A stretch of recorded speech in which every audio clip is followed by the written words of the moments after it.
बिस्मिल्लाहिर्रहमानिर्रहीम। अस्सलाम वालेकुम। उम्मीद है मेरे देखने वाले तमाम बहन भाई खैरो खैरियत से होंगे। अल्लाह ताला के करम और आप सब बहन भाइयों की दुआओं से मैं बिल्कुल ठीक हूँ। गुज़िश्ता एक हफ्ता हो गया मैंने अपने यूट्यूब चैनल आरजे महविश पर अपनी न्यू वीडियो क्यों नहीं अपलोड की, ना ही मैंने अपने टिकटॉक अकाउंट पर कोई न्यू पोस्ट की। काफ़ी बहन भाइयों के कमेंट आ रहे थे जो गुज़िश्ता 6 साल से मेरे और मेरे बच्चों के साथ खड़े हैं, हमें ढेर सारी दुआएँ देती हैं।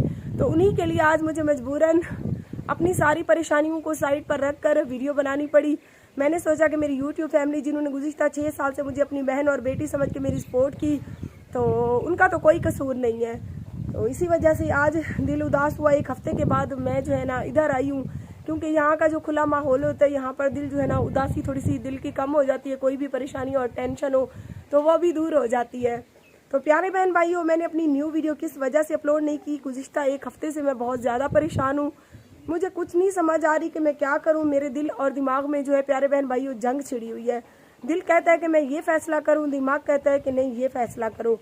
तो इसी कश्मकश में गुज़िश्ता एक हफ्ते में मैं टेंशन में रही। ना ही मैंने कोई न्यू वीडियो अपलोड की, ना ही मैं कहीं आई गई। मुजाहिद भाई जो बिस्मा लाइफ ऑफिशियल वाले हैं, उनकी वालदा का इंतकाल भी हुआ, तो फौतगी वाले दिन भी मैं वहाँ नहीं जा सकी। तो कुलख्वानी पे मैं वहाँ गई थी। कुलख्वानी के बाद जैसे ही मैं घर वापस आई, कल मेरा इरादा था कि मैं कोई नई वीडियो अपलोड करती हूँ, बनाती हूँ और अपनी परेशानी के बारे में अपनी यूट्यूब फैमिली को आगाह करती हूँ। इसी परेशानी में आज मैं घर से निकली, क्योंकि कल से बारिशें हो गई और मौसम भी बहुत प्यारा हो गया था। तो मैं आज इधर आ गई और इधर आकर जब मैं आई तो मैंने सोचा कि अपनी परेशानी के बारे में आगाह कर दूँ कि मेरे साथ आजकल क्या मसला है। एक दिल करता है कि मैं अपनी परेशानी आप सब बहन भाइयों के साथ शेयर करूँ, जो मेरी फैमिली है, जिनको मैंने 6 साल से अपनी फैमिली समझा, जिनके साथ मैंने अपनी ज़िंदगी की हर छोटी से छोटी खुशी और ज़िंदगी की बड़ी से बड़ी तकलीफ़ आप लोगों से शेयर की, उनके लिए। तो फिर जब देखती हूँ कि चंद ऐसे मुखालिफिन जो ना सिर्फ मेरी उन बातों को पकड़ कर अपनी वीडियो बना लेती हैं, व्यूज़ और सब्सक्राइबर कमा लेती हैं, साथ में मुझे जलील करने की भी कोई कसर नहीं छोड़ते, तो उन्हीं मुखालिफिन की चंद बेहुदा हरकतों की वजह से मैं वो अपनी दिल की बात अपनी प्यारी सी यूट्यूब फैमिली के साथ शेयर नहीं कर रही हूँ। तो आज की वीडियो देखने के बाद काफ़ी मेरी यूट्यूब फैमिली, मेरे प्यारे बहन भाई मुझे कहेंगे कि बाजी जो भी परेशानी है आप हमें अपने बहन भाई समझकर शेयर करें। तो प्यारी यूट्यूब फैमिली, बस मैं यही कहूँगी कि आप सब बहन भाई मेरे लिए दुआ करें। आजकल मैं बहुत ज़्यादा परेशानी में हूँ और परेशानी भी ऐसी है कि मैं फ़ैसला करना मेरे लिए मुश्किल हो गया कि मैं क्या करूँ क्या ना करूँ। तो मेरा दिल करता है कि मैं आप सब बहन भाइयों को बताऊं, लेकिन फिर सोचती हूं कि अभी रहने दूं। जब टाइम आएगा तो फिर आप लोगों के साथ वो बात शेयर कर दूंगी, फिर जो होगा देखी जाएगी। तो एक हफ्ते से इसी कश्मकश की वजह से मैंने न्यू वीडियो नहीं अपलोड की, जिसकी वजह से आपको पता है मेरा यूट्यूब चैनल मेरी रोज़ी रोटी है मेरे बच्चों की। तो फिर मैंने सोचा कि मेरे ऑडियंस का तो कोई कसूर नहीं है जो इतने एक हफ्ते से मेरी नई वीडियो के इंतज़ार में है, और ना ही उन बच्चों का कसूर है जिनकी वाहिद कफ़ील मैं हूँ, जिनकी सारी जो है ना जिम्मेदारियाँ मुझ पे हैं। इसी वजह से आज फिर से हिम्मत की अपने अंदर पैदा और नहाई। एक हफ्ते के बाद कुछ अपनी हालत बेहतर की और मैं यहाँ आई वीडियो बनाने। और काफ़ी बहन भाई कमेंट करते रहते हैं कि बाजी ये विलेज वाला घर किसका है जहाँ आप वीडियो बनाती हैं। तो प्यारे बहन भाइयों, हम जैसे यूट्यूबर का कोई घर नहीं होता। जहाँ भी जो चीज़ भी अच्छी लगी, जहाँ भी हमें इजाज़त मिली, हम अपना व्लॉग बना लेते हैं। तो ये मेरी एक बहन बनी हुई है, मैंने पहले वीडियो में बताया कि ये मेरी एक बहन बनी हुई है। बस इसके घर आ जाती हूँ, ये लोग इजाज़त दे देते हैं कि हमारे घर वीडियो बना लो। मैं उनकी फैमिली की तो नहीं बनाती, बस मैं अपनी वीडियो बनाती हूँ। और ये मेरी एक बहन बनी, मुँह बोली बहन बनी हुई है। खून के रिश्तों से तो ये मुँह बोले रिश्ते ही कम से कम वफा करते हैं, तो इन्हीं के घर में वीडियो बनाती हूँ। तो आप सबसे गुजारिश है कि प्लीज़ मेरी सपोर्ट करें। सपोर्ट का मतलब मेरी वीडियो को मुकम्मल वाच करें, आगे शेयर करें, क्योंकि आपको पता है अभी 6 बच्चों की कफालत है मेरे ऊपर, जिनकी वजह से मैं जो है ना चाहते हुए भी जी रही हूँ। दिल तो करता है कि इस दुनिया को छोड़कर चली जाऊँ, फिर कहती हूँ कि किसी का क्या जाएगा, चंद मुखालिफ भी खुश हो जाएंगे, चंद ऐसे जलने वालों को भी मैं खुश कर जाऊँगी और साथ में मेरे छोटे छोटे बच्चे भी रुल जाएंगे, जिनमें मैं अपने बच्चों का सोचती हूँ कि मेरे छोटे छोटे मासूम बच्चे, उनका तो कोई कसूर नहीं है, वो भी रुल जाएंगे। तो उन्हीं को देखते हुए फिर से हिम्मत की आज एक हफ्ते के बाद और आई मैं यहाँ पे। और यहाँ आने के बाद मुझे कुछ नहीं समझ आ रहा कि मैं किस चीज़ की वीडियो बनाऊँ। और ये देखें प्यारे बहन भाइयों, यहाँ जब मैं आई तो ये जो मेरी बहन बनी हुई है, उसकी जो बेटी है, उसने मुझे कहा कि आंटी आपको ये अच्छी लगेगी। उसने अपने नाक से उतार कर मुझे पहना दी कि आंटी अगर आपको अच्छी लगे, जब आपके पास पैसे आए तो आप मुझे दे दीजिएगा, ये जो नाक में देख रहे हैं आप वाली। तो मैंने पहन ली। अब आप सब बहन भाइयों ने बताना है कि ये कैसी लग रही है। अगर अच्छी लग रही है तो ये मैं अपने पास ठहरने देती हूँ, जब मेरे पास पैसे आएंगे मैं इनको दे दूँगी।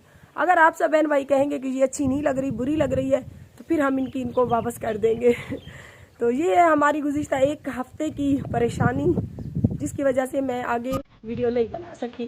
प्यारे बहन भाइयों, ये है हमारी बकरी जिसको हमने इस ईद पर कुर्बान करना है।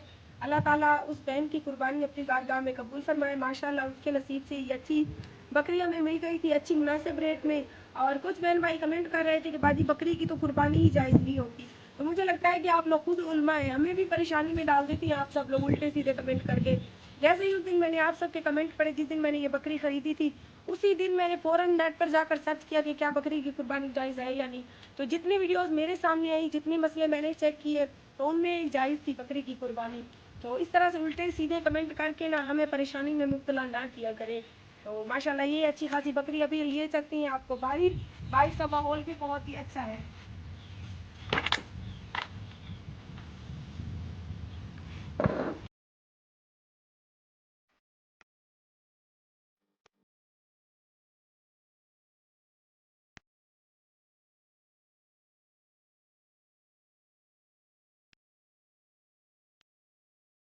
खूबसूरत माहौल है। दूसरा दिन में जैसे ही शाम का टाइम होता है तो बादल खूबसूरत से बन आते हैं।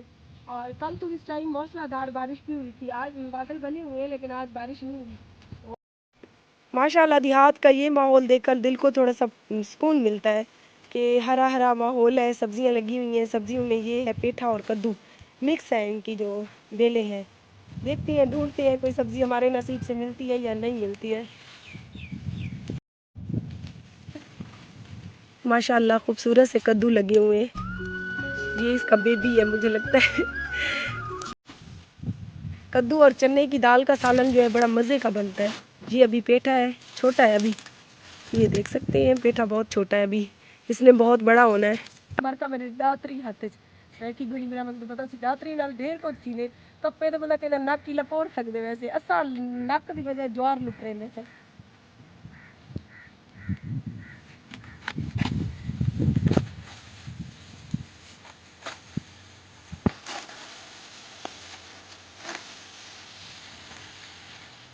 ज्वार दे टांडे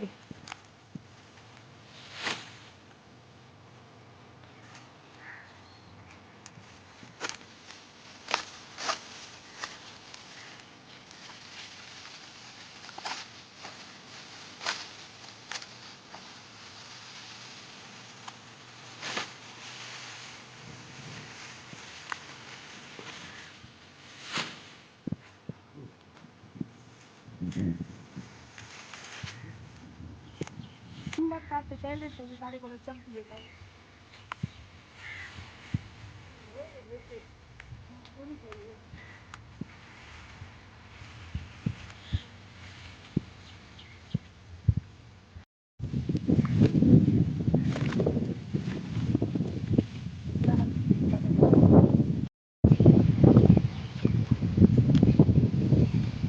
मारका तो लगते बारिश आ गई है, जोर की बारिश बढ़ रही है।